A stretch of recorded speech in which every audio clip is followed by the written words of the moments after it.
In a recent high-profile mission, the U.S. Air Force deployed B-2 Spirit stealth bombers against underground bunkers used by Houthi forces in Yemen, and it was the first confirmed instance of the B-2 targeting Houthi facilities. But why bring in the B-2 for this mission, especially when the Houthis have limited air defense capabilities? On the surface, deploying such an advanced stealth bomber might seem like overkill, but this choice was anything but random. Beyond simply dismantling Houthi assets, this mission was a calculated message to Iran, a nation known for its vast network of underground facilities, fortified within mountains and protected by reinforced bunkers. By using the B-2 and its bunker-busting arsenal, the U.S. made it clear that it has both the technology and tactics to reach even the most fortified sites, no matter how deep or hidden. In recent years, Iran has moved large parts of its nuclear research, weapons storage, command centers, and even full air bases underground to protect them from potential Israeli or American attacks.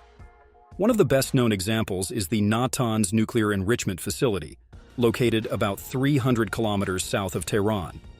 Back in 2009, the U.S. revealed intelligence showing that Iran was digging deep into the Zagros Mountains near Natanz, aiming to place nuclear centrifuges far beyond the reach of conventional bunker-busting munitions. The Natanz site itself is a mix of above-ground and underground structures.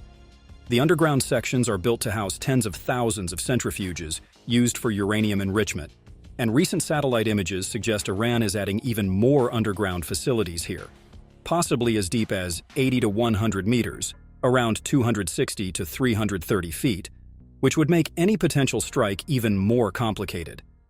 Now, targeting deeply buried facilities like these presents a unique set of challenges that go well beyond conventional bombing. These fortified sites aren't just hidden within massive mountain ranges like the Zagros.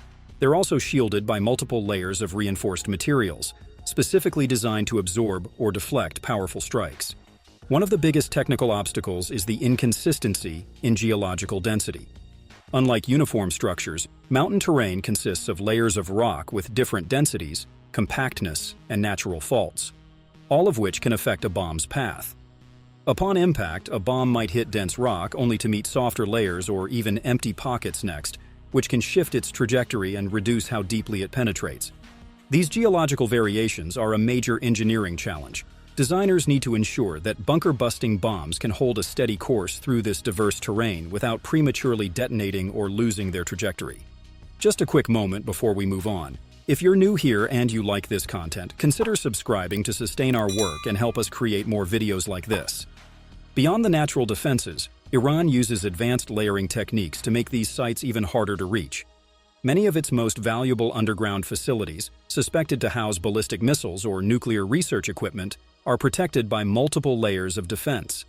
These typically include several meters of reinforced concrete, heavy-duty steel blast doors, and strategic layers of earth.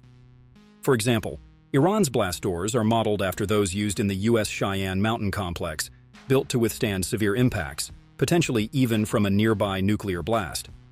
Each layer adds a new challenge, ensuring that even if one part of the facility is damaged, other sections can stay operational. This combination of natural and engineered defenses makes these targets some of the toughest to reach, requiring advanced technology and careful planning to even have a chance at breaking through. This is where bunker-buster bombs, specifically designed to target deeply buried or fortified structures, come into play. The GBU-57 Massive Ordnance Penetrator, or MOP, stands as one of the most advanced bunker busters in the U.S. arsenal. It's reported to penetrate up to 200 feet, approximately 60 meters, of soil, and 25 feet, about 8 meters, of reinforced concrete, depths well beyond the reach of standard bombs. At the core of the GBU-57's design is its Blue 127 warhead case, a dense, hardened structure that allows it to penetrate multiple layers of rock, concrete, and fortified earth. This robust casing enables the bomb to breach defenses that conventional munitions simply cannot reach. Equipped with GPS-guided Joint Direct Attack Munition, or JDAM technology, the MOP can adjust its flight path mid-air, ensuring it remains on target from high altitudes and under challenging conditions. In terms of scale, the bomb measures about 20.5 feet in length and 31.5 inches in diameter, comparable in size to a Tomahawk cruise missile, but significantly heavier. Weighing approximately 30,000 pounds, It carries over 5,300 pounds of high-powered explosives, including around 4,500 pounds of AFX-757 and 750 pounds of PBXN-114, both optimized for bunker busting.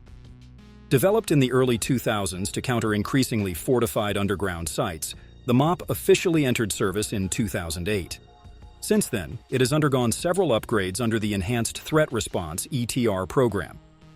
In 2012, the U.S. allocated an additional $82 million to further enhance its penetration capabilities, enabling it to reach even deeper targets buried beneath reinforced concrete and rock. Among the key advancements in the ETR upgrades is the enhanced fuse system. For a bomb with such depth capability, precise timing of detonation is critical. The fuse must withstand high-speed impacts yet delay the explosion until the bomb has reached its maximum depth, maximizing its destructive power. Other upgrades have reportedly improved its reliability and penetration power, though many details remain classified. Due to its size, the MOP can only be deployed by large bombers like the B-2 Spirit, which can carry 2 of these formidable weapons. But the U.S. military's options for targeting fortified sites don't stop with the GBU-57. While the MOP is the primary choice for hitting the most heavily fortified targets, it now has a powerful complement: the GBU-72 Advanced 5K Penetrator. Introduced in recent years, the GBU-72 is a 5,000-pound bunker buster developed to work alongside the GBU-57. Despite its smaller size, the GBU-72 brings advanced smart fuse technology, allowing precise control over when it detonates.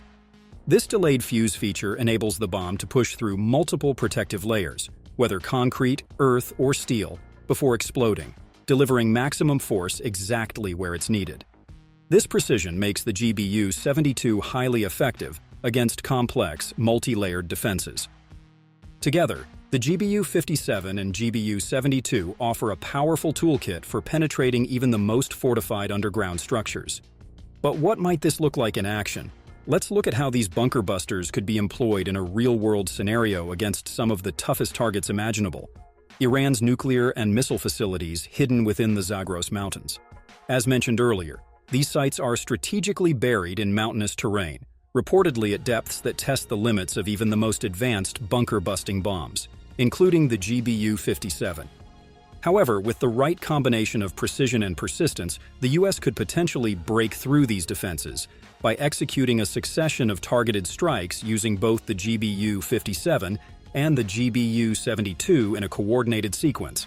In such an operation, U.S. forces would likely begin by identifying and striking key entry points or tunnel sections in the targeted facility. Initial strikes on these critical access points would allow the bunker busters to start penetrating the outermost layers, creating a path for the next wave of strikes. The mission would then rely on a stacking tactic, deploying multiple GBU-57 and GBU-72 bombs sequentially on the same impact point. The MOP would likely go first, boring through the outer rock and reinforced concrete. Once it creates a crater and disrupts the structure, successive GBU-72 bombs, each equipped with smart fuses, would then be deployed to exploit that initial breach, digging even deeper with each impact. The A5K's smaller size allows for precise control, making it ideal for targeting narrow access points or following up on a large initial breach. This layering approach effectively extends the reach, allowing for greater penetration than any single bomb could achieve alone. Interestingly, while Iran's mountainous terrain provides substantial natural protection, it could also work against it in this scenario. Structural weaknesses within the Zagros Mountains, such as fault lines and varying rock densities, might be exploited by successive bomb impacts. Each strike could destabilize these natural defenses, making the following strikes even more effective. With GPS guidance, the bombs can repeatedly hit the exact same coordinates, creating a controlled, burrowing effect. By directing these strikes at weak points, such as tunnel entrances or main support structures, the U.S. could aim to collapse key sections of the facility, making parts of it inoperable or inaccessible. As advanced as bunker-busting technology has become, the challenge of reaching the most secure underground targets remains a high-stakes game of innovation and resilience. The combination of the B-2 Spirit and powerful munitions like the GBU-57 and GBU-72 sends a clear signal: there are few places on Earth truly beyond reach. Iran, and any nation relying on vast underground fortresses, may find that the very mountains they consider impenetrable could one day be their Achilles heel. In the end, the question may not be if these bunkers can be breached, but when, and what that breakthrough would mean for the balance of power on the global stage.